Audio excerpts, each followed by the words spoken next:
स्वागत करने के लिए इंतजार कर रही है।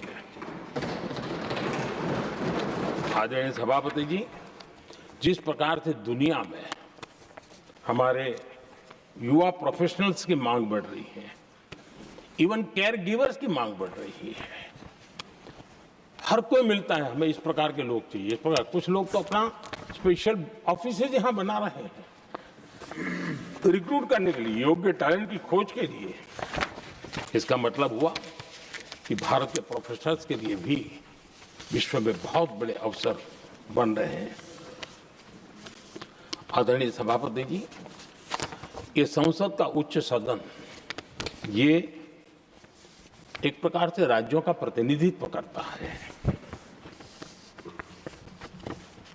और जो चर्चा की बारीकियां मैंने देखी, मेरा मन कहता है कि थोड़ा स्तर इसका ऊपर होना चाहिए था और वहां से तो ज्यादा होना चाहिए। वो तो कितने साल तक सरकारों में रहे हैं, वहां से जरा चर्चा का स्तर ऊंचा होना चाहिए था, लेकिन उन्होंने ये मौका भी गंवा दिया।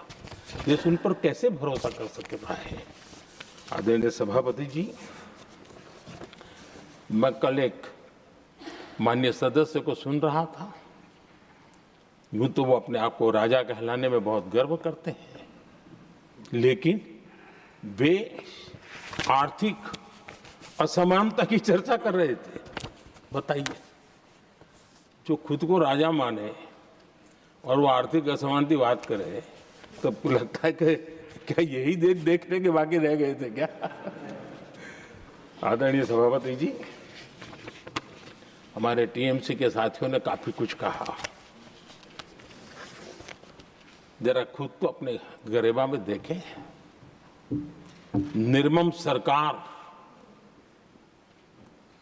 पतन के जितने भी पैरामीटर्स हैं, उन सब पैरामीटर्स में नए नए रिकॉर्ड बनाते जा रहे हैं और यहां उपदेश दे रहे हैं। क्या हाल करके रखा हुआ है। ऐसी निर्मम सरकार से वहां के लोगों का भविष्य अंधकार के अंदर डूब रहा है, लेकिन इनको कोई परवाह नहीं है। सत्ता सुख के सिवाय कोई आकांक्षा नहीं और वे यहां उपदेश देते हैं। घुसपैठ,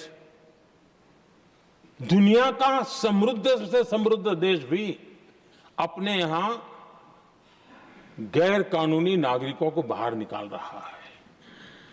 हमारे देश में घुसपैठियों को बचाने के लिए अदालतों को तब तक प्रेशर पैदा किया जा रहा है। मेरे देश का नौजवान कैसे ऐसे लोगों को माफ करेगा जो घुसपैठियों की वकालत करने के लिए ताकत लगा रहे हैं। और घुसपैठिए मेरे देश के नौजवानों के हक छीन रहे हैं, उनकी रोजी रोटी छीन रहे हैं, आदिवासियों की जमीन छीन रहे हैं, बेटे बेटियों के जिंदगी पर खतरे पैदा हो रहे हैं। लेकिन उनके लिए महिलाओं पर अत्याचार होते रहे। सत्ता नीति के सिवा कुछ करना नहीं और वो यहां पर हमें उपदेश दे रहे हैं। और ऐसे चिंताजनक सभी विषयों पर आंखें मूंद करके बैठे हुए वो लोग हैं। एक हमारे माननीय सदस्य काफी कुछ बोल रहे थे, जिनकी पूरी सरकार शराब में डूब गई, जिनके शीश महल घर घर में नफरत का कारण बन गए और शायद उनको ब्लैक शब्द ज्यादा पसंद है। हर एक अपना अपना एक भूतकाल होता है।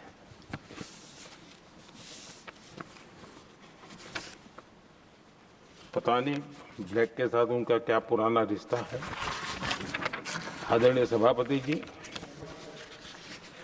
ऐसे सभी साथियों से मैं आज जरूर कहूंगा, तुम कितना दुनिया को धोखा दोगे, तुम कितना दुनिया को धोखा दोगे। आईना देख लिया तो अपनी सच्चाई कहां छिपाओगे।